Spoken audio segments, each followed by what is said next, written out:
नमस्कार, वंदे मातरम। दोस्तों, स्वागत है आप सबका सैनिक पाठशाला में।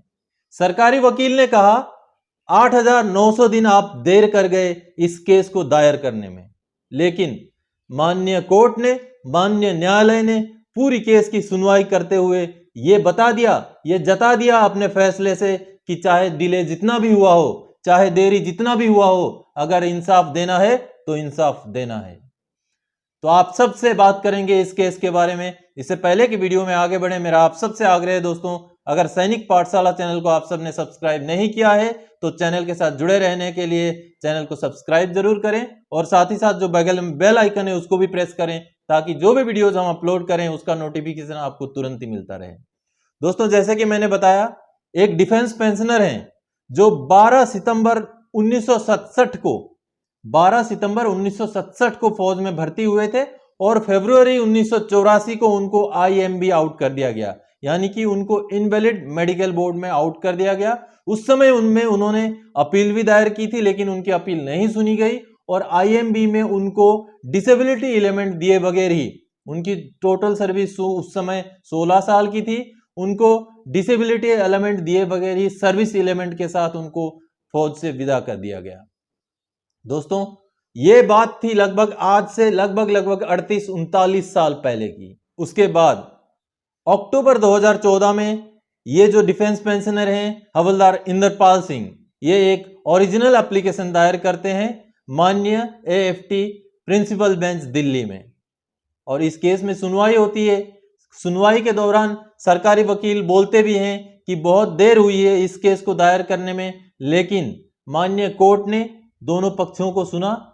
पूरी चीजों को सुनते हुए अंतिम में यह फैसला दिया कि उस समय इस जवान के साथ, हवलदार हरपाल सिंह जी के साथ अन्याय हुआ था, जो कि IMB के समय अगर उनको बोर्ड मिलना चाहिए था तो वो नहीं दिया गया था। हालांकि मैं आप सबको बता दूं दोस्तों, जो हरपाल सिंह जी का डिसेबिलिटी था वो एपिलेप्सी में था, यानी कि मिर्गी में था, तो उनको 40% बोर्ड भी दिया गया था IMB में, लेकिन IMB में यह बताया गया था कि यह 40% 2 साल के लिए है।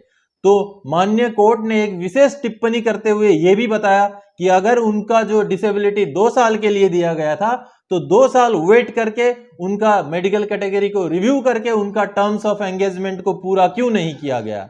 तो ऐसे बहुत सख्त टिप्पणी करते हुए माननीय कोर्ट ने यह बताया कि इंडिविजुअल के साथ, इस डिफेंस पेंशनर के साथ उस समय अन्याय हुआ था तो न्याय देना पड़ेगा। और साथ ही साथ माननीय कोर्ट ने यह बोला कि डिसेबिलिटी पेंशन लागू है, कोरिजेंडम PPO निकाल करके उनको डिसेबिलिटी पेंशन दिया जाए।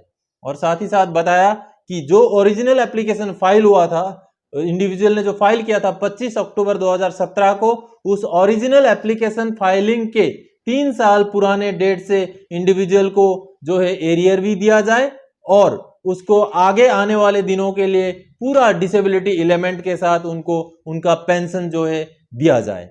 तो आप मान सकते हैं, आप सोच के देखिए, जो 25 अक्टूबर 2017 का उनका जो ओरिजिनल एप्लीकेशन था, तो अगर उसको हम 3 साल बैक चले जाते हैं तो 25 अक्टूबर 2014, यानी कि 25 अक्टूबर 2014 से इन डिफेंस पेंशनर को जो है अभी डिसेबिलिटी एलिमेंट लागू हो गया, जिसका अगर एरियर हम कम से कम 5 से 6,000 के हिसाब से भी अगर हिसाब करें तो पूरा उनका एरियर 5,76,000 के करीब होता है। तो दोस्तों, जैसे जैसे मैं कोर्ट केस, माननीय AFT के ऑर्डर्स, माननीय सुप्रीम कोर्ट के ऑर्डर्स खंगाल रहा हूं, फौजियों से रिलेटेड जब मैं केस खंगाल रहा हूं, तो मुझे ऐसे ऐसे वाक्य, ऐसे ऐसे केस मिल रहे हैं जो कहीं ना कहीं एक नसीहत देती हैं, जो कहीं ना कहीं एक सीख देती हैं।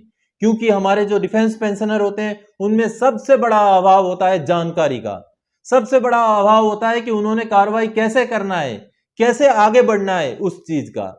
तो अगर आपके साथ भी ऐसा अन्याय कभी भी हुआ हो, चाहे कितने भी साल पहले हुआ हो, तो आपको भी आगे आना चाहिए, माननीय AFT में जाना चाहिए। दोस्तों, आप सबके जानकारी के लिए मैं बता दूं, भारत में कुल मिला के 11 माननीय AFT हैं, जिसमें दिल्ली वाला प्रिंसिपल बेंच है और बाकी 10 रीजनल AFTs हैं।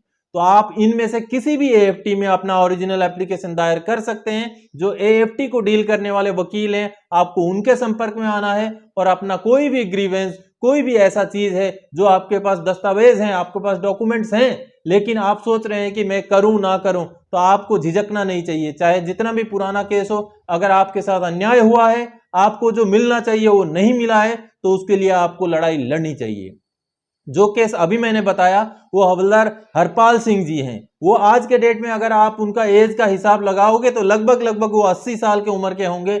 लेकिन देखिए दोस्तों, अगर हिम्मत है, अगर जज्बा है आप में, तो आपको कोई हरा नहीं सकता, आपकी जीत पक्की होगी। तो दोस्तों, ये केस और इस जैसे बहुत ऐसे केस हैं जो मैं आप सबके सामने बीच बीच में लाता रहता हूं, ताकि आप सब भी मोटिवेट हो। आपके साथ या आपके जानकार किसी के साथ ऐसा अन्याय हुआ हो, ऐसा आपको लगता है कि आपको मिलना चाहिए था, आपका जो है हक था लेकिन आपसे छीना गया, या आपको उस समय में रिजेक्ट कर दिया गया, तो आज भी आप आवाज उठा सकते हैं माननीय AFT के थ्रू से। तो दोस्तों, इस वीडियो में मैं अभी आपको वो कोर्ट ऑर्डर दिखाऊंगा जिसके बेस पे मैंने अभी ये आपको ये जो डिसीजन, ये जो बातें अभी सुनाई, जो इंफॉर्मेशन अभी आपको दिया, उस कोर्ट के ऑर्डर को पहले देख लेते हैं। चलिए मेरे कंप्यूटर के स्क्रीन पर। यही है दोस्तों वो कोर्ट ऑर्डर जिसके बारे में बात कर रहा था। Court number 1, armed forces tribunal principal bench new Delhi, जैसे कि आप सब देख पा रहे हैं। Original application number 1797 of 2017। देखिए दोस्तों, ये जो कोर्ट है वो ऑर्डर जो है एक्स हवलदार इंदरपाल सिंह ने लड़ा था एक केस यूनियन ऑफ इंडिया के खिलाफ। इसका थोड़ा सा मैं आपको डिटेल्स बता देता हूँ केस में क्या क्या हुआ था। अब जैसे कि मैंने आपको बताया था कि वकील ने बोला था डिले ऑफ 8,900 दिन, जैसे कि आप सब देख पा रहे हैं। देखिए यहाँ डिले का जिक्र है, delay of 8,900 days for in filing the original application. तो ये बात कहीं ना कहीं केस में बहुत ही महत्वपूर्ण बात थी, लेकिन इसको मान्य कोर्ट ने नकारा और इंडिविजुअल के फेवर में फैसला दिया। अब मैं थोड़ा सा डिटेल्स आपको सुना देता हूँ जो केस में आगे क्या क्या डिटेल्स उसमें मेंशन किए गए थे, क्या क्या डिटेल्स वहाँ बताए गए थे। अब जैसे कि आप सब देख पा रहे, the applicant was enrolled in the army on 12 सितंबर 1967 और उनका जो IMB आउट हो गया था। Applicant was invalid out of service in February 1984, जैसे कि आप सब देख पा रहे हैं दोस्तों। And was not given any of the medical documents. It was only in 2017 that the applicant got a copy of IMB proceedings and PCDAP Army Headquarter letter rejecting the disability pension। यानी कि उनको पहले document मिले ही नहीं थे, तो वो document जो मिले 2017 में मिला, तो तुरंत ही उन्होंने ओरिजिनल एप्लीकेशन फाइल कर दिया। अब देखिए दोस्तों, थोड़ा सा डिटेल्स, जो केस का डिटेल्स है वो मैं थोड़ा सा बताता हूँ। ये देखिए एपिलेप्सी था उनको, जो कि एपिलेप्सी जो मिर्गी होता है, देखिए 40% ऑफ डिसेबिलिटी उनको असेस किया गया था फॉर 2 years। तो यहाँ कहीं ना कहीं माननीय कोर्ट ने टिप्पणी किया है and held aggravated of military service भी था उनका जो डिसेबिलिटी था। Though the counsel asserted that if indeed it was only meant to be for only 2 years, the respondent should have retained him in service as low medical category in sheltered appointment and permitted him to complete his terms of engagement। कहीं ना कहीं माननीय court ने ये बोला है कि उनको रखना चाहिए था। फिर अगर सिर्फ 2 साल के लिए दे रहे थे आप डिसेबिलिटी, तो रख के उनको पूरा टर्म्स ऑफ एंगेजमेंट खत्म करने देना चाहिए था। तो आगे जो माननीय कोर्ट का जो ऑर्डर है, ऑर्डर का लाइन में सुना देता हूँ आपको।